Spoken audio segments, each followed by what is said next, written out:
सलाम नमस्कार, मैं हूँ सारा खान जूम इंडिया से। 15 दिसंबर 2019 को स्टूडेंट जब CA/NRC के खिलाफ प्रोटेस्ट कर रहे थे तो पुलिस का अटैक किया गया था।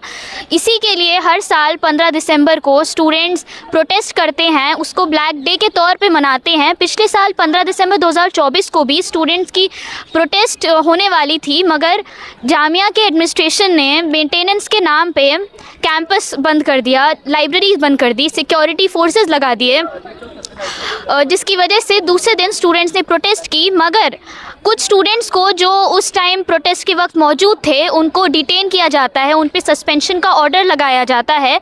इसी के खिलाफ आज स्टूडेंट्स जंतर मंतर पे प्रोटेस्ट कर रहे थे और उन्हीं 17 चलिए आइए हम उनसे बात करते हैं और उनकी राय जानने की कोशिश करते हैं। वगैरह हो रही है स्टूडेंट्स की, इसकी शुरुआत कैसे हुई, क्या हुआ था पूरा मामला, थोड़ा ब्रीफ में हमको बताइए। देखिए, शुरुआत करना है तो सबसे पहले हम लोग जब प्रोटेस्ट करते थे, ठीक है, जामिया में 2022 से जब भी हम लोग प्रोटेस्ट करते थे तब से हमारे ऊपर शोकॉज नोटिस आते थे, ठीक है। तो हम लोग उसको विरोध, मतलब हम लोग के ऊपर जो इल्ज़ाम लगाते थे उसको हम लोग विरोध करके जवाब देते थे। इस बार पहली बार 2024 में जो ऑफिस मेमोरेंडम आया था, प्रोटेस्ट नहीं कर सकते, स्लोगन कॉन्स्टिट्यूशनल डिग्नेटरीज के खिलाफ स्लोगनियरिंग कर नहीं सकते हैं, तो उसके बाद में हम लोग 15 और 16 दिसंबर को जामिया में रेसिस्टेंस डे मना करके जो CA/NRC के जो 5 साल पूरा होने वाला जो दिवस था, उस दिन हम लोग एक गैदरिंग किए थे जामिया के अंदर।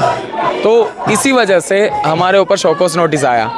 तो उस शोकॉज नोटिस 4 लोगों के ऊपर आया, मेरे ऊपर, सौरभ के ऊपर, ज्योति के ऊपर और फुजैल के ऊपर। इसके बाद में इसके आधार पे एक DC बिठाया गया, डिसिप्लिनरी कमेटी। तो उस डिसिप्लिनरी कमेटी की वजह से हम लोग इस मूवमेंट को स्टार्ट किया है बेसिकली। तो ये मूवमेंट स्टार्ट करने का शुरुआत वहाँ से है कि बच्चों को डिसिप्लिनरी कमेटी बिठाने का मतलब ये है कि उनको यहाँ से निकालने का कुछ ना कुछ फैसला लेगा, ठीक है। तो इस तरीके का जो कदम है बेसिकली हमारे फंडामेंटल राइट्स का एब्रोगेशन है। तो इस वजह से हम लोग यहाँ पे आए थे। मतलब हम लोग पहले जामिया में सिट इन प्रोटेस्ट स्टार्ट किया, जिसको खोर फांसीवादी तरीके से जामिया एडमिनिस्ट्रेशन ने दमन किया। आपको भी शायद पता है किस तरीके से किया, बिजली काट दिया गया, बच्चों को कैंपस के अंदर से उठा करके पुलिस ने डिटेन किया, गायब करा दिया।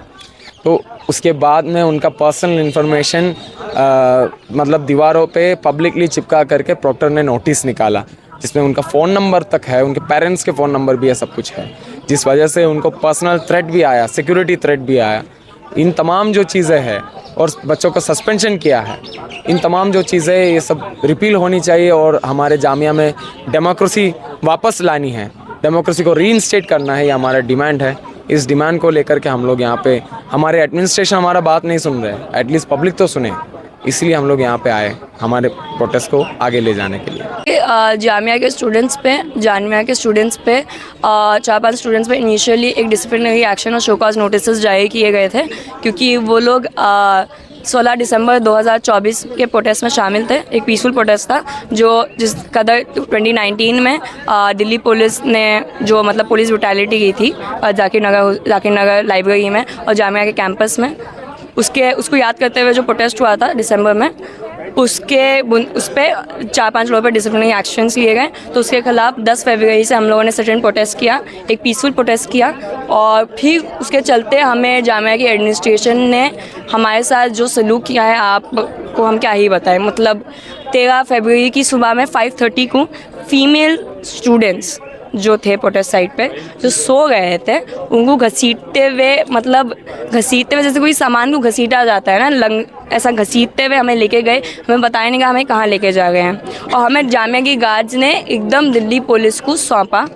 डिटेनमेंट वैन्स में हम सबको अलग किया गया, हमें बताया नहीं कहाँ लेके जा गए, क्यों लेके जा गए हैं, और हम सबके फ़ोन्स खींचना स्टार्ट कर दिए। और आप नहीं कर सकते, डिटेनीज़ के आप फ़ोन्स नहीं खींच सकते, और आप फीमेल डिटेनीज़ को सुबह 5:30 को उठा भी नहीं सकते, ऐसा डिटेन भी नहीं कर सकते, सब इलीगल है। और मेरा फ़ोन गनीमत मेरे जेब में था, मैंने अपना फ़ोन छुपाया, और जब मुझे बदरपुर पुलिस स्टेशन लेके जाया गया, और मुझे बताया नहीं था कि मुझे कौन से पुलिस स्टेशन लेके जा गए, मैंने बोर्ड पढ़ा तो मुझे पता चला।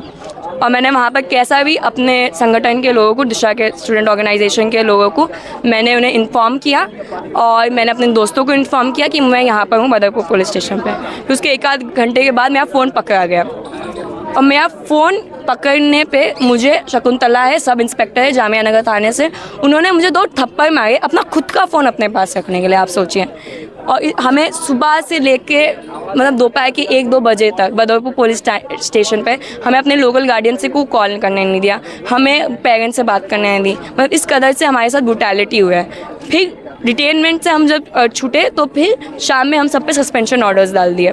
मैं फर्स्ट ईयर की स्टूडेंट हूँ, मेरा नाम हबीबा है, बैचलर्स में कर रही हूँ पर्शियन में जामिया मिलिया इस्लामिया से, और मैं 18-20 साल के स्टूडेंट्स को, मैं 18 साल की 18-20 साल के स्टूडेंट्स पे इन्होंने सस्पेंशन लेटर्स जारी किए।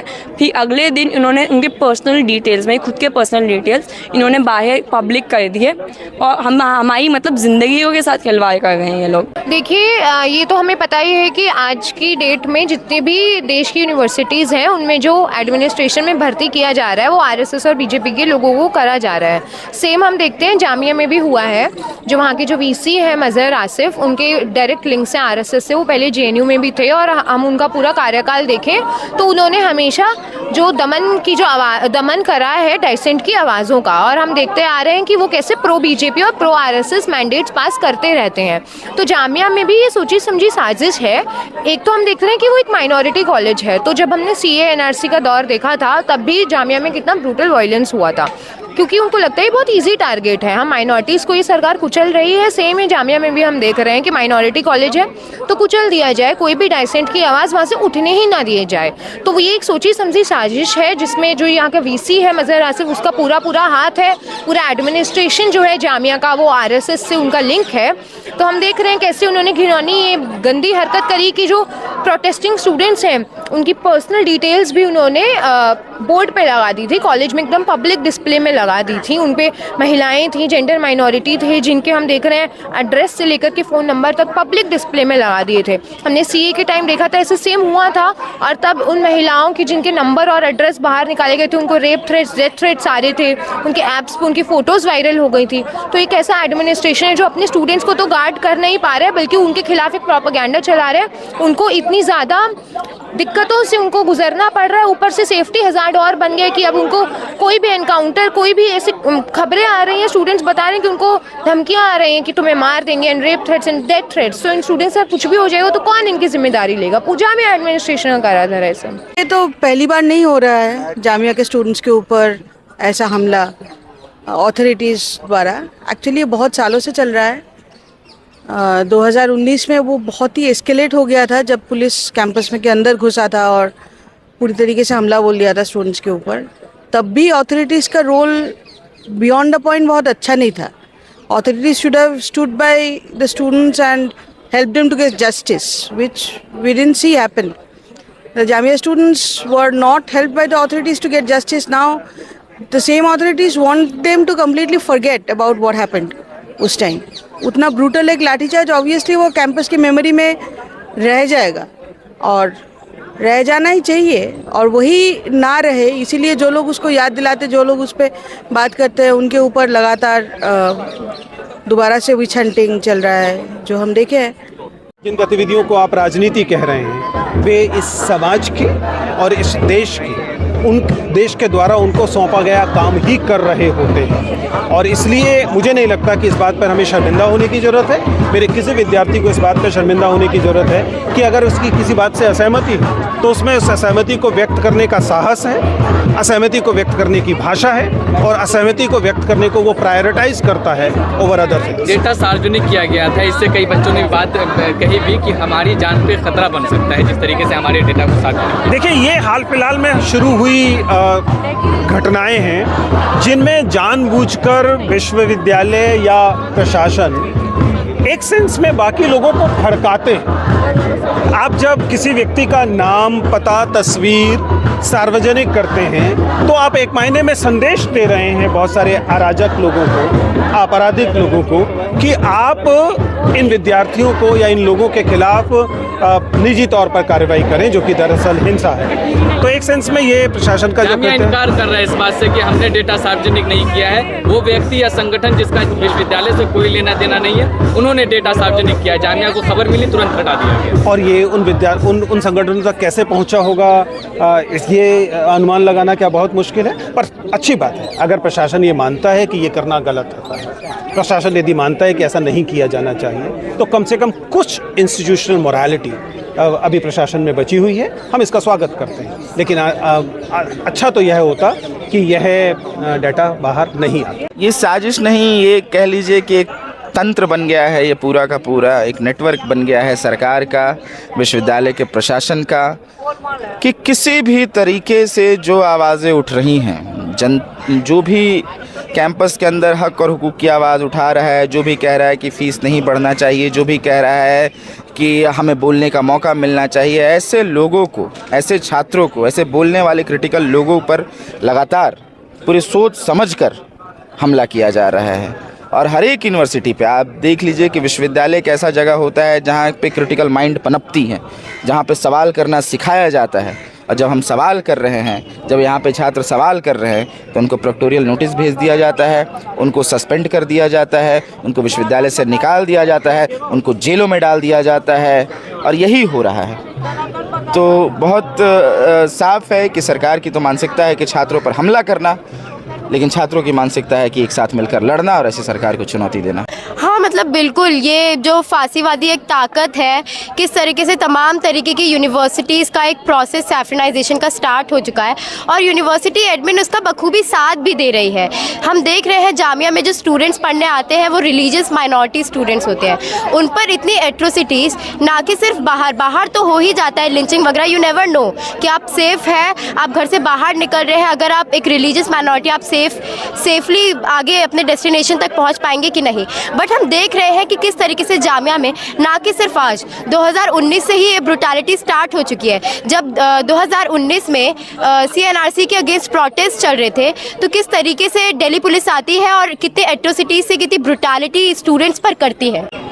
जो सस्पेंशन का ऑर्डर स्टूडेंट्स पे निकाला गया, आपको क्या लगता है कि क्या एडमिनिस्ट्रेशन के ऊपर भी किसी की साजिश हो सकती है इसमें? देखिए, हो सकता है, क्योंकि 8 नंबर गेट पे मोहिबुल हसन ब्लॉक में ये प्रॉब्लम मतलब तोड़ फोड़ हुआ है, ये एडमिनिस्ट्रेशन बोल रहा है, जबकि हम लोग 7 नंबर गेट पे थे।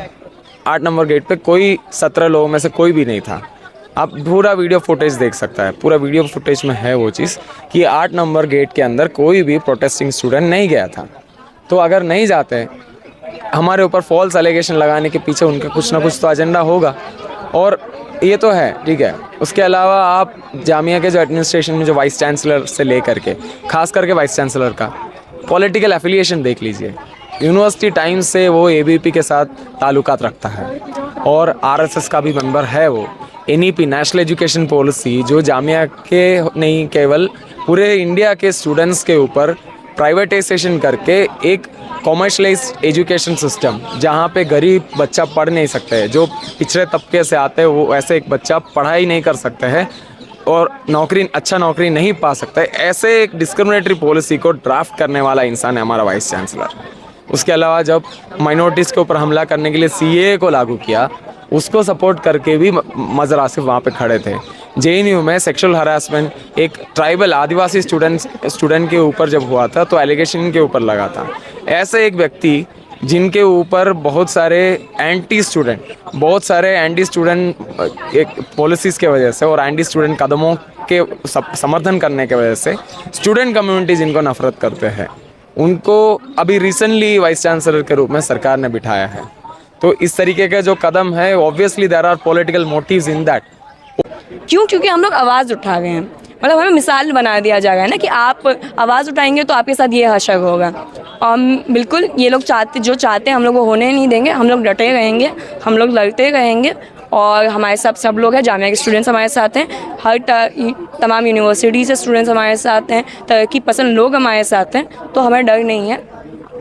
तो ये जो प्रोटेस्ट होती है ये डेमोक्रेटिक राइट है और उसके बावजूद जो 17 स्टूडेंट्स हैं उनको डिटेन किया गया, तो और सस्पेंशन का भी ऑर्डर निकाला गया है।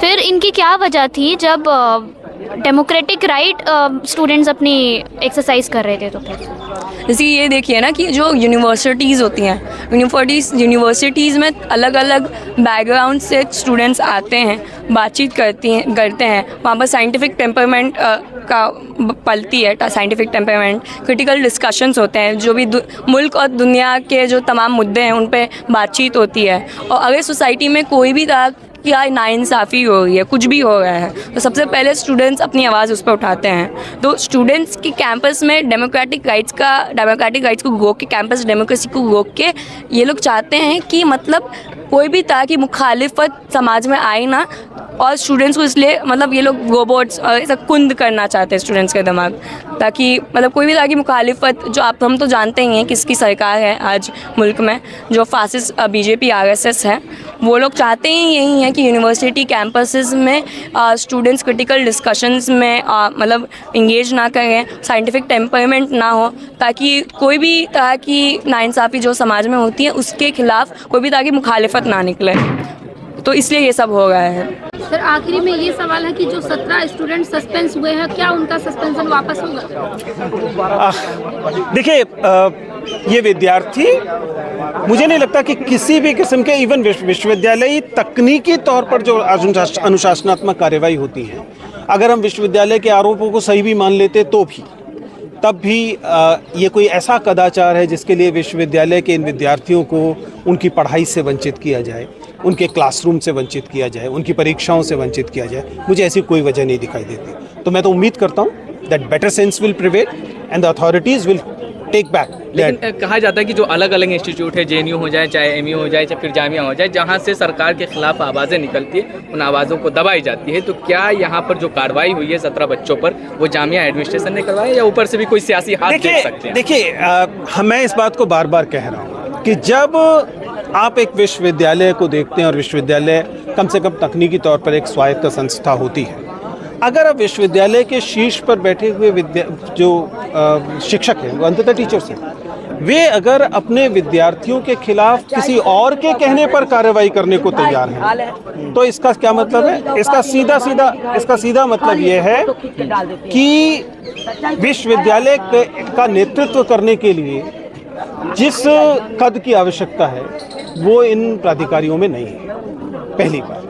दूसरी बात, मैं बार बार जिस सवाल का उठा रहा हूँ वो इंस्टीट्यूशनल मोरालिटी का सवाल है, क्योंकि जिस समय ये शिक्षक इन विद्यार्थियों के खिलाफ कार्रवाई कर रहे हैं, उस समय हमारे बाकी साथी शिक्षक क्या कर रहे हैं? क्या बाकी साथी शिक्षकों का ये जिम्मेदारी नहीं है कि वे अपने विद्यार्थियों के साथ खड़े हों? ये ठीक है, मान लीजिए थोड़ी देर के लिए मान लेते हैं कि सच में किसी विद्यार्थी ने थोड़ी तोड़फोड़ कर दी, ऐसा नहीं होता क्या? बहुत बार होता है। शिक्षक क्या करते हैं? शिक्षक उसे बुलाते हैं, थोड़ा सा डांटते हैं, 10-20-50 रुपए का जुर्माना लगाते हैं और उसे समझाते हैं कि आप अपने भविष्य बनाने के लिए यहाँ हैं। आप उनके खिलाफ ऐसी कार्रवाइयाँ नहीं करते जिसमें कि FIR की जाती है। आप उनके खिलाफ ये कार्रवाइयाँ नहीं करते जिसमें आप उन्हें अपराधी सिद्ध करने की कोशिश करने लगते हैं। मुझे उम्मीद है कि बेटर सेंस विल प्रिवेल, और जो जामिया का जो प्रशासन है वह इस बात को समझेगा कि हमारे अपने विद्यार्थी हैं। शिक्षा से जुड़ी बात हो रही है, तो चूंकि एक बात पे डिस्कस और कर लेंगे। यूपी के मुखिया योगी आदित्यनाथ ने उर्दू अल्फाज को लेकर के उन्होंने ये कमेंट किया है कि ये उर्दू पढ़ा रहे हैं बच्चों को, ये देश को कठमुल्लापन की तरह ले जाना चाहते हैं। क्या लगता है, आप भी उर्दू के अल्फाज का इस्तेमाल करते हैं? दोस्तों, मैं तो जाकिर हुसैन दिल्ली कॉलेज से पढ़ा हूँ, वहीं मैं पढ़ा रहा हूँ। हम उर्दू पढ़ते हैं, हम अरेबिक पढ़ते हैं, हम पर्शियन पढ़ते हैं, पढ़ने को हम संस्कृत भी पढ़ते हैं। जामिया लगातार, अगर आप बाकायदा स्वतंत्रता आंदोलन से लेकर आज तक देख लें तो नेशनलिस्ट मूवमेंट में जो एकेडमिक लीडरशिप है वह देने वाला इंस्टीट्यूशन रहा है। मुझे नहीं लगता कि किसी मठ के महंत को इस किस्म की बात बोलने, सोचने या कहने का हक दिया जाना चाहिए, खासतौर से जब वह संवैधानिक पद पर बैठा हुआ व्यक्ति। आप किसी भाषा को लेकर या किसी धर्म को लेकर लगातार अपमानजनक शब्दावली का इस्तेमाल करें तो यह कई बार बहुत अन्य लोगों को भड़काने जैसा काम, और मुझे ख्याल से इसकी निंदा की जानी चाहिए, इसकी आलोचना की जानी चाहिए। नहीं तो ये भी सवाल उठता है ना कि जब कोई प्रदेश का मुखिया इस तरीके के अल्फाज इस्तेमाल करेंगे तो फिर समाज पे क्या असर पड़ेगा? वही मैंने कह रहा हूँ कि संवैधानिक पद है। अगर आप मान लीजिए इस किस्म की विषैली बात सोचते भी हैं मन में, तो रखिए अपन में। कम से कम संवैधानिक पद पर रहते हुए तो आपको ऐसा नहीं करना चाहिए। ऑफ कोर्स हम देखते हैं, मैं डीयू में हूँ, डीयू में भी यही होता है, जेएनयू में भी यही होता है, जामिया में हर जगह यही है। ऊपर से सरकार जो है बोलती है कि अब तो ये डेमोक्रेसी रही नहीं ना, एक तानाशाही चल रही है कि आपने कहीं पर भी मोदी जी का जिक्र कर दिया, कहीं पर भी बीजेपी का जिक्र कर दिया, कुछ भी बोल दिया, हमें पॉलिसी पसंद नहीं आ रही है, हमारी शिक्षा में सुधार लाया जाए, हमारी फीस क्यों हाइक हो रही है, सरकार को कहीं पर भी क्वेश्चन कर रही है तो ये बोलते हैं कि नहीं कर सकते आप, क्योंकि डेमोक्रेसी थोड़ी है, ये तो एक राजा बैठे हुए हैं गद्दी पे, राजा के खिलाफ आप नहीं बोल सकते, बोलोगे तो आपको जेल में डाल दिया जाएगा, आपको मार पीट के बंद कर दिया जाएगा जेलों में। यही सब हम देख रहे हैं हमारी यूनिवर्सिटीज़ में, क्योंकि यूनिवर्सिटी जो है वो एक ऐसी स्पेस होती है जहाँ पर स्टूडेंट डाइसेंट करना सीखता है, पढ़ता है, लिखता है, उसको पता चलता है कि हाँ वो अपने ओपिनियन फॉर्म करता है कि हाँ मुझे ये चीज़ सही नहीं लग रही, वो वहाँ पर आवाज़ उठाता है। तो ये चाहते हैं यूनिवर्सिटी एक ऐसी स्पेस बन जाए जहाँ पर बस आप रॉबर्ट की तरह हाँ करें ना करें, जो सरकार बोली उसकी बात माने। इसीलिए यूनिवर्सिटीज़ में सबसे ज़्यादा दमन हम देख रहे हैं, क्योंकि हम जैसे जो स्टूडेंट्स हैं हम बोलते हैं कि नहीं हमें ये चीज़ नहीं पसंद आ रही है, इसमें रिफॉर्म होना चाहिए, और जब हम आवाज़ उठाते हैं तो सरकार बोलते हैं नहीं आप आवाज़ नहीं उठा सकते, आपके पीछे दिल्ली पुलिस छोड़ दी जाती है, आपको रातों रात उठा लिया जाता है। 12-12 घंटे जामिया के स्टूडेंट्स गायब थे, ना पुलिस ने कोई अकाउंटेबिलिटी ली, ना सरकार ने, ना एडमिनिस्ट्रेशन ने। ये आज की रियलिटी है। लगता है कि ये सारे आरोप एकदम बेबुनियाद रहते हैं, ये तो बहुत साफ है। जामिया के प्रशासन ने तो ये भी आरोप लगाया कि जब छात्रों को अंदर से उठाया गया, उनको खींचकर छात्रों को घसीटा गया और डिटेन कर लिया गया और दिल्ली के अलग अलग थानों में ले जाया गया, नहीं भी तो 10 घंटा तक नहीं पता चला, 12 घंटा तक नहीं पता चला वो कहाँ गए, उनको किडनैप कर लिया गया। तो इसकी जिम्मेदार क्या जामिया की प्रशासन लेती है? नहीं लेगी ना। उसके साथ साथ उनको बता दिया गया कि ये दारू पी रहे थे, ये कर रहे थे। कह लीजिए कि बेशर्मी की इंतहा इस मजहर आसिफ और इस पूरे प्रशासन ने, जामिया मिलिया इस्लामिया के प्रशासन ने पार की, कि जो छात्र दूर दराज से पढ़ने के लिए यहाँ पे आते हैं, जो पढ़ाई करते हैं, जब किसी पर कोई हमला होता है तो उसके खिलाफ भी बोलते हैं, क्योंकि उनको मालूम है कि वो देश के टैक्स के पैसे से पढ़ रहे हैं, और देश में कहीं पर भी किसी तरह का भी हमला होगा तो छात्र का जमात जो है वो उठेगा और आवाज़ उठाएगा, इसकी जिम्मेदारी है।